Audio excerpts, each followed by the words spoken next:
Olá, esta é mais uma edição do programa Coletiva, um projeto de extensão da Faculdade de Jornalismo da PUC Campinas. No programa de hoje, iremos conversar com o Monsenhor Celso de Antônio Almeida, professor de Direito Internacional da PUC de Campinas, que exerceu o cargo de diplomata em 1994. Para entrevistar o Monsenhor Celso estão presentes as alunas Andréa Alves, Aline Molica, Carolina Cerqueira e Tássia Vinhas. Tudo bom, Monsenhor? Tudo bem. Muito obrigado pela presença. Eu que agradeço o convite e acredito que vai ser uma oportunidade muito rica, tanto para vocês como também para mim, já que é uma experiência nova para mim, né? Então, vamos ver. Professor, como é que o senhor que cursou teologia foi parar na área de diplomacia, né? Que são áreas bastante antagônicas, né? Foi uma surpresa, inclusive, para mim. Eu fiz filosofia, depois eu fiz teologia e eu estava fazendo psicologia após a teologia. E eu recebi uma comunicação que eu deveria ir para a Itália e me disseram que eu ia fazer um estudo, ia fazer a pós-graduação lá na Itália. Eu imaginei que seria na área que eu estava estudando. E quando eu cheguei no aeroporto, exatamente no aeroporto, veio um diplomata e me disse assim: o senhor é fulano de tal? Falei, sim. Então o senhor queira me acompanhar, que o senhor vai indo para a escola preparatória para diplomatas. Eu falei, olha, tem certeza que vocês não estão confundindo a pessoa? Falei, não, o senhor é fulano de tal, nós estamos esperando. Daí eu fui, entrei na escola, fui informado que deveria fazer a faculdade de Direito. Eu nunca na minha vida havia pensado que eu ia estudar Direito. Por sinal, na minha graduação, as piores notas eram justamente no Direito. E quando eu cheguei lá, falou, olha, você vai ter que estudar Direito. Eu fiz a faculdade de Direito, eles exigiam o mestrado e exigiam o doutorado. E eu fazia também diplomacia. Daí o que aconteceu? Então eu uni o útil ao agradável. Daí eu me doutorei em Direito Internacional Público. Agora, foi uma surpresa para mim. Eu pensei que eu ia ou ficar na área da psicologia, ou ia ficar na área da história, que é uma área que me agrada. E de repente eu me vi diplomata. Não foi algo que eu havia planejado, que eu havia agregado algum valor para, olha, a minha carreira será de diplomata. Isso aconteceu. Quando me ouviu, eu era diplomata. Eu me recordo que a primeira nomeação que eu tive, ainda bem no comecinho da década de 80, estava próximo ao Natal, eu ainda estava fazendo a escola, e me disseram, olha, tem um diplomata na embaixada lá na Suíça, e ele vai tirar férias, e estão precisando de alguém para ir cobrir lá. Então, você prepara suas malas que você está indo para a Suíça. Falei, mas assim? Falou, pode ir. Falei, e a faculdade? Falou, depois você dá um jeito. E, de repente, eu me vi na Suíça como diplomata. Daí começou. Foi. Passei por alguns continentes e o meu último posto foi justamente na ONU. Quando eu daí pedi licença, eu estava com um problema de saúde e pedi para voltar para o Brasil.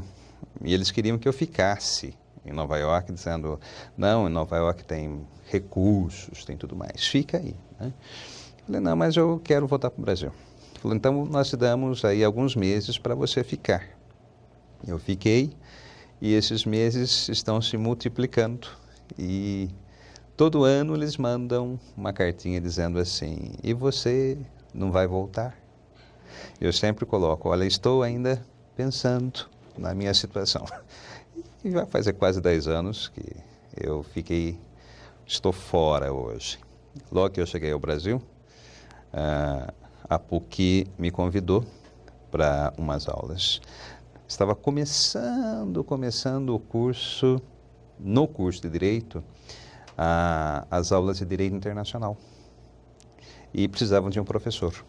Ele falou, olha, você acabou de vir do exterior. Você tem doutorado na área e nós estamos precisando de um professor. Que tal você ficar aqui? Eu falei, bom, então quantas aulas são? São 2 aulas por semana.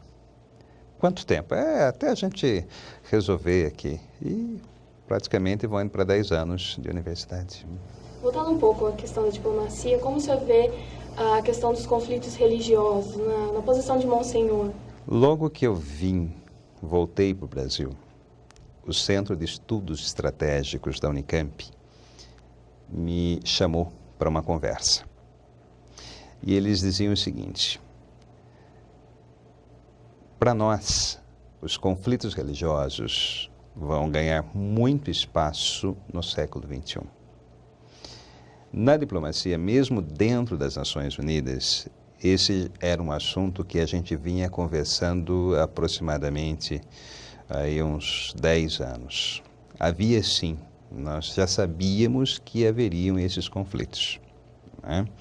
Agora eles estão se acirrando cada vez mais. Se você se lembrar do 11 de setembro, era uma motivação religiosa. Então, esses conflitos existem, né? Embora existem outros conflitos que, embora sejam rotulados como religiosos, na realidade não são religiosos. São conflitos de ordem política. Um exemplo, a questão palestina. Ali, você ouve o discurso ele é religioso, só que de fundo é uma questão política. Israel teve um momento que avançou muito na discussão, que era justamente ir um pouco além do conceito de Estado como nós temos hoje, né? Um Estado, para nós, é território, população e governo. Então, Israel chegou a conversar com a autoridade palestina no mesmo espaço territorial haveriam 2 estados, o Estado palestino e o Estado de Israel. Acontece que assassinaram o primeiro-ministro e as conversas voltaram lá atrás. E nós estamos vendo o que nós assistimos hoje pela televisão. Agora, motiva-se, sim, ou rotula-se, melhor dizendo, é religioso, mas no fundo é uma questão política, né? E vem lá atrás, porque Israel foi o estado que mais recebeu censuras das Nações Unidas. Tem mais, vamos dizer assim, entre aspas, puxões de orelha das Nações Unidas, o Estado de Israel. Só que Israel ocupa um espaço, né? E ele é um território ocupado e ele não quer negociar abrindo mão desses territórios, né? Porque dizem, nós estamos aqui, é um direito nosso. Agora, Estado de Israel foi criado artificialmente, os árabes já estavam lá. Então, qual a motivação? Olha, é religiosa? Não, a motivação é política, é falta de entendimento. Você acha que um dia esse entendimento, essa questão parece eterna, um dia ela vai se resolver? Sim, é uma necessidade. Você vai ter que realmente resolver esses conflitos. Até pela dinâmica da própria globalização, você vai ter que resolver isso. Agora, é preocupante quando você vê crianças pequenas que são educadas a uma cultura de ódio. Eu fui diplomata em Israel, justamente no período da Guerra do Golfo. E me recordo que nós víamos as crianças que eram educadas dos 2 lados, né, a ter ódio um do outro. Porém, e era até cômico, porque em Israel, às sextas-feiras começa o sábado, né? Então fecha-se tudo, para-se tudo. E as discotecas que estavam no lado, vamos dizer assim, judaico, elas se fechavam, mas as discotecas do lado árabe abriam. Então muitos jovens judeus eles iam para discotecas do lado árabe. E o contrário também acontecia. Então, existem grupos que é mais fácil, né, eles se entenderem, enquanto que existem essas facções que são mais radicais, eles não abrem. Agora, você percebia a educação das crianças. Olha, você tem que realmente ser contra o judeu, você tem que ser contra o árabe. Não quero dizer que Israel só tem atitudes condenáveis. Não, do outro lado também existe isso. A gente tem que ser prudente para entender. Agora, acredito que a própria dinâmica da globalização vai exigir que eles se entendam. Não tem como. Inclusive, já existia uma proposta. Em vez de nós ficarmos brigando entre nós deveríamos somar forças e juntos nós conseguimos alguma coisa. Tanto do mundo árabe como do mundo, vamos dizer assim, do lado de Israel, nós temos muita coisa a aprender. A cultura é muito rica. Então, nós teríamos muito a aprender. Eu vejo que vai por aí. Então, nesse mundo globalizado, nesse mercado global e automaticamente com uma cultura mundializada, a tendência seria, assim, diminuir as diferenças, eu acredito, mas elas existem ainda, como a gente está vendo, na questão política, na questão religiosa. Qual seria, no caso, o papel do João Paulo II, diante dessa realidade, desse mundo global de hoje? Olha, o papel, não vou limitar apenas ao Papa João Paulo. Eu acho que é uma questão aberta a todas as pessoas de bom senso, né? Hoje nós temos que redescobrir a ética, nós temos que redescobrir alguns valores, né? E falarmos enquanto pessoas que habitam um determinado planeta, né? O mundo hoje ele é pequeno.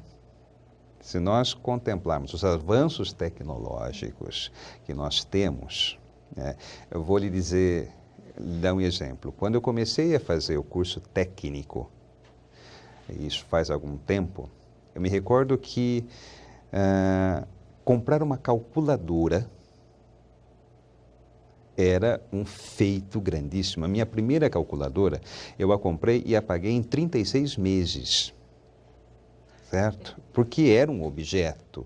Então, dava status você caminhar, ir para a faculdade e você vir com uma calculadora do lado. Hoje, você vai comprar alguma coisa e você recebe de brinde uma calculadora, né? Além de ser um tijolo enorme. Então, um avanço tecnológico, nós não imaginávamos que ia chegarmos onde estamos hoje. Eu acredito que para o futuro nós não vamos ter mais domicílio. Nós vamos ter ou um celular, né, conectado aí via satélite e um e-mail. Então, você vai ser localizado em qualquer parte do mundo, né? Agora, quais são os valores éticos? Que nem nós falamos hoje com a pós-modernidade. Certo? Então, nós vencemos a modernidade, estamos na pós-modernidade. A questão do emprego. O emprego está desaparecendo em todo lugar do mundo. Certo? Então, como vai ser o perfil desse trabalhador? Correto? Então, hoje, valorizar o ser humano. É interessante que a globalização oferece essa contradição. Hoje se fala muito em capital intelectual, né? Capital humano. Então, essa preocupação muito grande com formação, estudo, cultura, falar línguas, enfim, tudo isso, né? Ótimo. E trabalho em equipe. Socializar conhecimento, estarmos juntos e a partir disso a gente começar a produzir alguma coisa. Agora, e nós colocaríamos assim, e o ser humano? O valor desse ser humano, quer dizer, e quem não produzir nada, e como é que ficaria a questão da biotecnologia? A Holanda recentemente estava aí a discussão da eutanásia, então eu posso acabar com a minha vida. A questão da genética hoje. Então, são algumas coisas que a gente tem que discutir.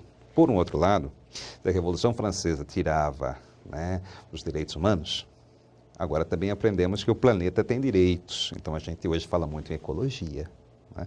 Então, como refazer tudo isso? né, e como resgatar valores, que são valores nossos, né, como ser penso, a questão de bom senso, por exemplo, você me perguntava do Papa. O que me chama a atenção, todas as vezes que eu entro num lugar e está escrito assim, sorria, você está sendo filmado. Vocês lembram daquele livro de 1984, George Orwell, né? Então, nós temos o grande irmão que está fiscalizando a gente. Quer dizer, então, o meu direito à privacidade é realmente alguma coisa, né? E também a discussão, vamos dizer assim, do espírito do ser humano. Porque hoje nós podemos fazer muitas coisas. E o ser humano espiritual, né? Qual é o sentido da vida?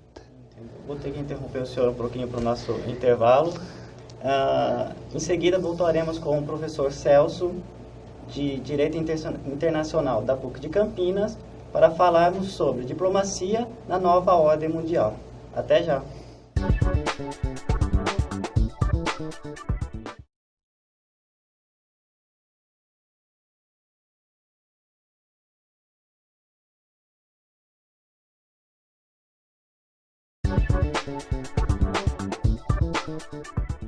Estamos de volta com o programa Coletiva, que hoje recebe o professor Celso Antônio de Almeida.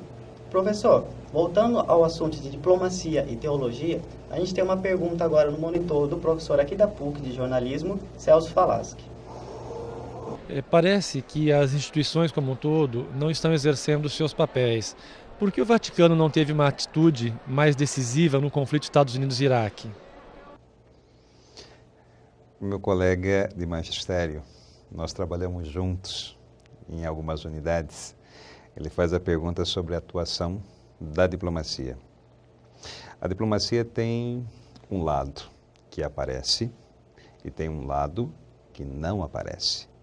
É como um iceberg. Aquilo que nós vemos é muito pouco.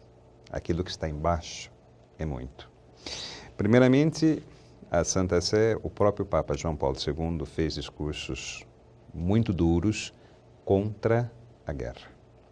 Depois, a própria diplomacia da Santa Sé, ela teve uma atuação muito intensa, não somente nesse conflito. No conflito anterior, ela também teve um papel muito significativo. E foi uma, inclusive, que lutou e discutiu o pós-guerra, porque queriam, vamos dizer assim, estrangular o Iraque. E nós levantamos a voz em defesa de uma população que é uma população como todos nós, uma população que sonha, uma população que quer viver bem, uma população que quer ter família, uma população que gosta de celebrar a vida. Então, você tem que perceber isso. Nós temos que garantir que dentro do espaço internacional tem muita coisa que a gente pode garantir. Então, existe sim uma atuação. Talvez, é bom lembrar que a imprensa norte-americana, a mídia norte-americana, ela é muito forte. Então, ela passa muita coisa e, inclusive, no dia do conflito, a televisão norte-americana, ela não colocava vozes contrárias à intervenção americana. Durante toda essa preparação do conflito, tudo que era contrário, essas grandes manifestações que aconteciam no mundo todo, não eram vistas pelo cidadão norte-americano. Então, já existe aí uma questão que tem que ser discutida.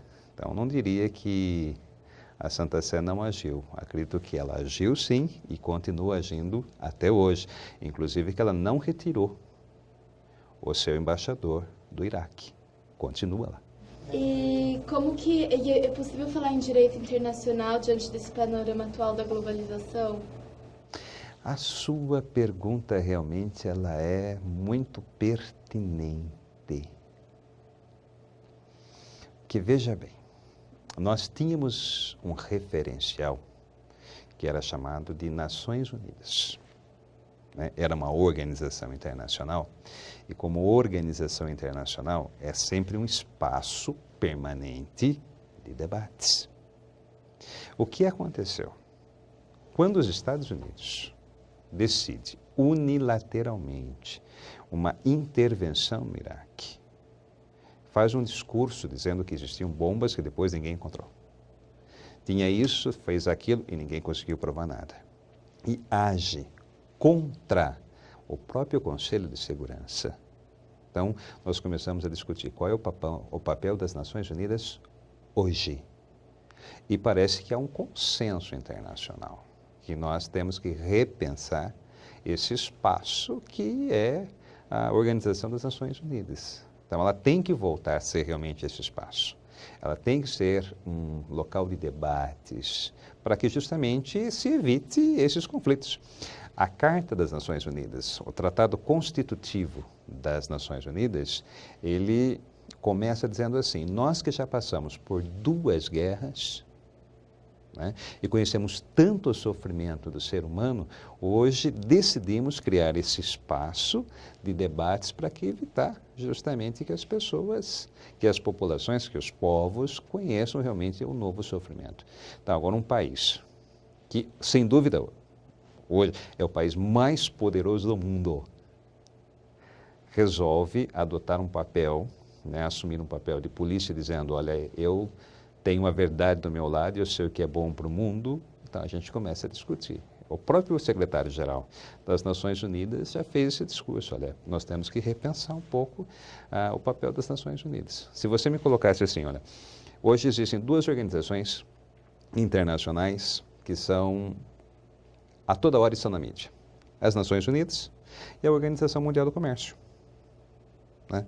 Então parece que existe muito enfoque sobre o comércio internacional.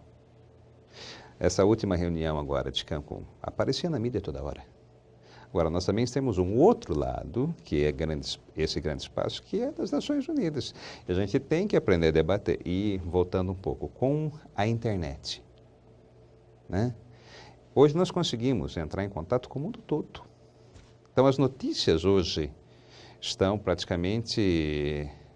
O que aconteceu, imediatamente o mundo todo está sabendo, correto? Então, há um debate. A opinião pública internacional, ela está pressionando para isso também, né? Eu acredito até agora, uma questão muito nossa aqui, dentro da universidade. Essas discussões, elas passam também pela universidade. Quer dizer, nós discutimos essas questões, a escola, a rua, quer dizer, nós estamos discutindo, quer dizer, nós percebemos que hoje nós somos pessoas globalizadas. No curso de análise de sistemas da PUC, eu digo para eles o seguinte: quem é o seu concorrente? A pessoa que faz engenharia elétrica na Unicamp? Não. O concorrente dele é um indiano. Está do outro lado do mundo. Então, hoje nós somos globalizados, né? Hoje eu sou cidadão do mundo. Então, nós temos que começar. Então, como eu vou viver nesse mundo? Quer dizer, eu quero direito à existência. Então, o próprio discurso aí do Papa, né? Olha, o discurso é a existência humana e digna. Então, é claro que sim, tem que repensar um pouco isso. Como é que essa nova ordem, no caso, vai interferir no direito internacional? Já está interferindo. Né? Já. Olha, veja que interessante. Nós temos um bloco que é aqui muito próximo a nós, que é o Mercosul, né? E nós já temos muitos avanços dentro do Mercosul. Um exemplo disso, você chega num dos países, né, do Mercosul, você não precisa mais do passaporte, você entra com a carteira de identidade. Então, já existe um avanço muito grande. Então, ao mesmo tempo que nós falamos de uma expansão global, nós também agora estamos se voltando para o regional, né?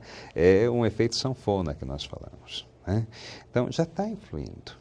Então, com a queda do Muro de Berlim, o que aconteceu? A gente ia ao cinema antes da queda do muro, então nós sabíamos quem era o mocinho e quem era o bandido. Né? Então, o mocinho, ele era sempre ocidental, ele era sempre norte-americano, né? Enquanto que o bandido era sempre da cortina de ferro. Guerra Fria também. A Guerra Fria, exato. Então, de repente, desaparece agora o bandido. Não existe mais o bandido. Então, quem que é o mocinho? Então, nós temos, sabe, né, no sistema internacional, né? Qual é o projeto que... E aqui vem um avanço muito significativo. O próprio Estado, né, o Estado-nação, como nós chamamos, ele está desaparecendo. Hoje nós estamos... A União Europeia. Hoje nós falamos de um grande bloco, vamos chamar, entre aspas, um grande Estado. Nós aqui na América Latina também temos a possibilidade aí do Mercosul, estamos discutindo a ALCA, né? A própria Constituição brasileira, ela fala de uma integração, né, econômica, social, cultural e política. Então, o que seria essa integração política? Nós estaríamos dispostos a abrir mão das nossas fronteiras, de pensar num novo tipo de organização política? Como vai ser isso? Então, me parece que nós estamos discutindo assim, esse momento, né, de qual é o projeto que nós temos para a humanidade. Hoje, com tanta tecnologia que nós temos, então, qual é o papel que nós temos para a humanidade? Então, nessa confusão toda, então tem alguns dizendo assim, não, vamos ver quem é liderança, quem conduz a coisa. Mas nós poderíamos, não, qual é o papel para a humanidade? Né? Nós vamos ter que pensar nisso, porque o próprio planeta, e aí vocês poderiam até conversar com alguém que é especialista no assunto, um físico, ele vai dizer, olha, esse planeta um dia vai desaparecer. E se a humanidade estiver aqui, o que vai acontecer conosco? Para onde nós vamos? Hoje se diz o espaço é a nova fronteira. A China acabou de mandar um astronauta agora, que fez uma voltinha em torno da Terra. São coisas novas. É esse momento de passagem, acredito eu, né, que está acontecendo no mundo todo. A gente está revendo muita coisa. Eu gosto de enfatizar a ideia de Estado que nós temos, vem de 1648, com o Tratado de Westfália. Agora, isso está sendo transformado. Teve o seu momento, teve o seu apogeu, agora está sendo revisto. Então, o que vai acontecer? Bom, professor, a gente tem um intervalo agora. Voltamos em seguida com o professor Celso Antônio de Almeida para falar sobre a ONU e os Estados Unidos. Voltamos em instantes.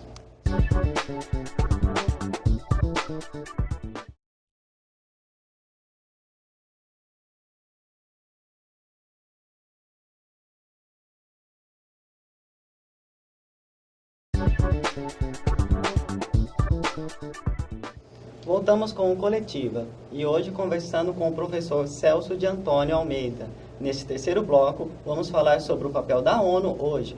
Mas antes, professor, a gente tem uma pergunta de um aluno aqui da PUC de jornalismo, Leif Ekstrom.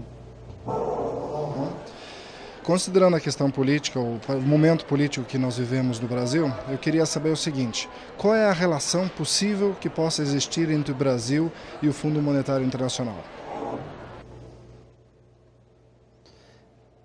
É uma relação... Diplomaticamente falando, né? Não, uma relação, veja bem, muito importante. Eu acho que vocês se lembram quantas manifestações no início da década de 80 foram feitas no Brasil contra o Fundo Monetário Internacional. Nós temos aí um compromisso, uma dívida com o Fundo Monetário. E a política do fundo é justamente uma política monetarista, né? É uma política que trabalha com dados, ela trabalha com números. É uma política que não vê pessoas, não vê gente. E é claro que essa política, ela também vem pautada por um cunho ideológico, né? Se o Fundo Monetário Internacional e o Banco Mundial, eles nasceram para justamente atender às expectativas dos países, entre aspas, em desenvolvimento, então o desenvolvimento que o fundo entende e que o Banco Mundial também entende é o desenvolvimento que é visto a partir de países que são chamados desenvolvidos. Então, existe um pouco essa discussão, embora o próprio pessoal do Fundo Monetário Internacional tenha dito, olha, nós erramos em muita coisa. Então, existe isso. Agora, é bom lembrar que o fundo recebe dinheiro de países que são ricos. Então, aí você já lê né, um perfil, um conteúdo ideológico para assistência ou para o tipo de presença do próprio Fundo Monetário. Então, quando nós pensamos, eu acho que é muita pergunta dela ali, né, dessa nova ordem internacional. Então, quando a gente repensa as Nações Unidas hoje, o seu papel nesse sistema internacional, é claro que eu também tenho que repensar o Fundo Monetário Internacional, eu tenho que repensar o Banco Mundial, eu tenho que repensar todas essas outras organizações que compõem aí as Nações Unidas, né? Então, tenho que pensar tudo isso. Então, é claro que,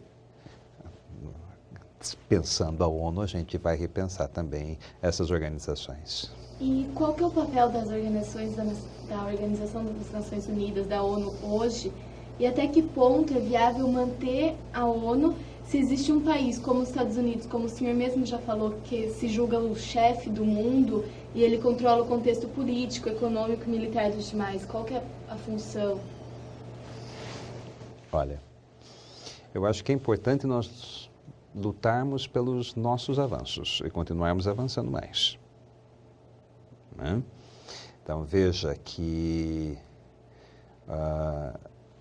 é importante manter esse espaço? Claro que é importante.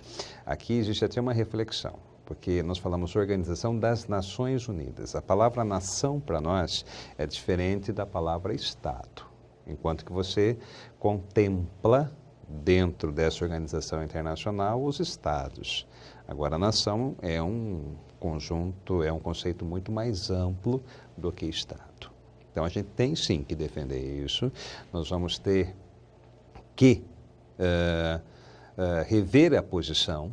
E uma coisa muito séria aqui agora, nós temos que pensar no Conselho de Segurança, que o Conselho de Segurança ele tem direito a veto, os países permanentes têm direito a veto. Então, mesmo que o mundo todo diga uma coisa, um dos países lá que tem direito a veto, veta, a discussão para por aí, né? Agora, duas informações que são interessantes, só terminar, desculpe. Duas informações interessantes. Por exemplo, você sabia que, sendo brasileira, você pode participar de um concurso e ser funcionária das Nações Unidas?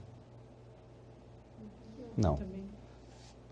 Então, toda organização internacional, da qual o Brasil faz parte, nós podemos participar do corpo de funcionários dessa organização.